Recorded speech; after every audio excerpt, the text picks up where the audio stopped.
আৰু ইয়াৰ কাৰণে পুনৰবাৰ আমি এই প্ৰতিবাদী কাৰ্যসূচী আজি চলিব 28 তাৰিখ, অহাকালি চলিব 29 তাৰিখ।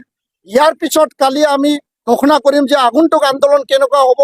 তো এই যে ধাৰাবাহিক অসমৰ যে গণধৰ্ষণ, দলবদ্ধ ধৰ্ষণ, মাজবাট কাণ্ড হৈ গ'ল, ইয়াৰ পিছত ঢেকীয়াজুলি কাণ্ড অৰুণ বাগানত হৈ গ'ল, আৰু আজি আমি দেখিবলৈ পালোঁ যে যোৱাকালি ঠেলামাৰাত আকৌ গণধৰ্ষণ, এটা চক্ৰ, এটা পক্ষ, যি চক্ৰই নেকি অসমত অশান্তি আৰু আই মাতৃ ভণ্টিসকলৰ ওপৰত চকু নজৰ ৰাখি পেলাই তেওঁলোকক আক্ৰমণ কৰি বিশেষ এটা পদক্ষেপ লোৱা যি আমি দেখিবলৈ পাইছোঁ, এইটো কোনো কাৰণত আমি হ'বলৈ নিদিওঁ, কোনো কাৰণত সহ্য কৰা নহ'ব।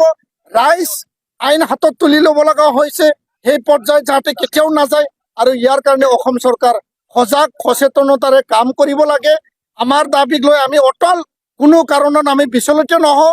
ধন আলি সি মানে যোৱা 2023 ৰাজমেলাত সি ধৰ্ষণ কৰিছে এগৰাকী কিশোৰী।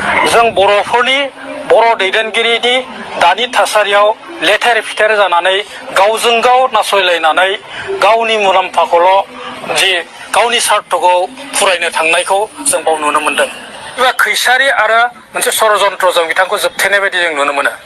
मानो होनोबा बुहुमाव शान्ति एकर्ड होनना बुङोबा शान्तिनि स्वार्थआव जाय सहि खालामदों बे उदां अख्राङाव थानो मोननांगौ, जों बेखौ लुगैयो।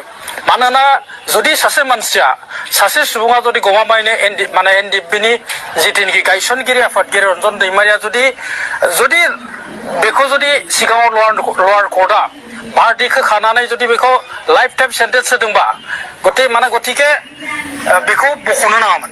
आरो बेखौ बख'ना लांनानै सिगनेटारिस खालामनानै आरो सोफैनायनि अर्थआ जादों जे बिथाङा गनो हाथावना मोनसे थासारियाव दंखायोमोन।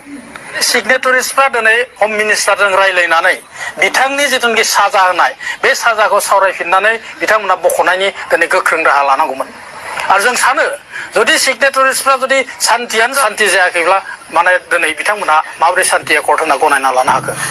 बिथांमोना थांनानै आंनि खावलायनाय, जोंनि खावलायनाया जाहैबाय जायफोर सिगनेटारिस दं बिथांमोना थाबैनो हम मिनिस्टारजों रायज्लायनानै बिथांखौ बख'नायनि, बिथांनि साजाखौ आरो फिन बिजिरफिननानै दरखार जाबा आइननि गेजेरजों बिजिरफिननानै राष्ट्रपतिनिसिम थांनानै बिथांखौ मोनसे समाधान होनानै उदां अख्राङाव थानो हानायनि बेबस्था खालामनांगौ। जे बिटिआर एकर्डआ जुदि गमामायैनो शान्ति एकर्डब्ला होमबा गासिबो केसफ्रा, गासिबो जोबथेसालियाव थानायफ्रा उदां जानांगौ शान्तिनि सार्थआव।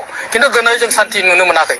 जुदि शान्तियानो जामाराखैबा जों खावलायदों थाबैनो बे साननैसोनि भितराव सिगनेटारिसफ्रा बे एकर्डखौ सिगनेचारखौ उथायनानै एकर्डखौनो शान्ति सुक्ति नङा होननानै डिनाउन्स खालामनांगौ होनना जों बुंबाय थादों।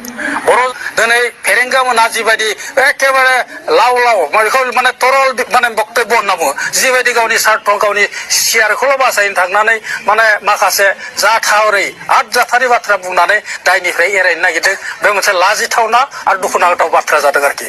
ओंखायनो जों सानो, जों बाहेरनिफ्राय जों नुयो मात्र बिटिआरनि गादिखौ नायनानैसो बिथांमोनहा गावजों गाव गादि बायजानो गिनानै दिनै जेबो बुङाखै।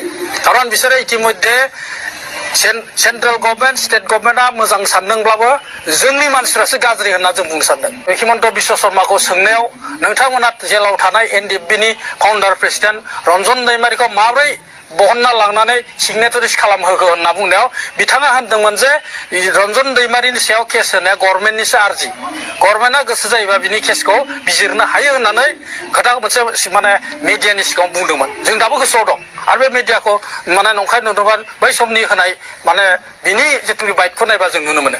अब्ला बिथाङा मोनसे चान्स होदों, सेन्ट्रेल गभर्नमेन्टआबोथ' मोनसे चान्स होदोंमोन जे रन्जन दैमारिया इसिबां बिदि दाय मावाखै जे जिथुनिखि बेखौ एखेबारे जिउनां साजा होगोन। जों नुनो मोनदों 2014 सननि बाथ्रा, धेमाजियाव आलफाया गथ' स्कुलनि फरायसाफोरखौ बमा होनानै बुथारजोबनाय।